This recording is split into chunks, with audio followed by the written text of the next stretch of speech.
السلام عليكم ورحمة الله وبركاته.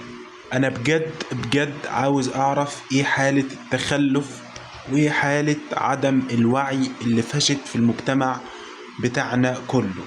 دلوقتي كل اهتماماتنا، الكون كله بيدور حوالين تفاهات، سواء تيك توكرز، سواء فيديو ايه، سواء مش عارف ايه تسريبات ايه اللي حصل، مش عارف مين، والتيك توكرز اتحبسوا وراح فين ويجا منين، والسمنة البلدي ومش عارف ايه، وكلام كله فاضي، وسايبين الحدث الأهم، سايبين الأحداث اللي بتحصل في العالم، الأحداث التاريخية، الأحداث اللي ربنا هيسألنا عليها.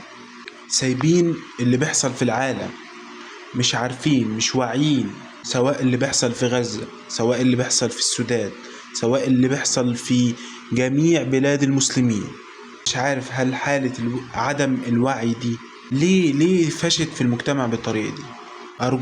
أرجوكم اصحوا واعرفوا ايه اللي بيحصل في العالم حوالينا، عشان لازم ننتبه، ولازم نكون على قدر كافي من الوعي عشان نقدر نبني مجتمعنا ونقدر يكون لينا مكان بين الأمم وبين المجتمعات.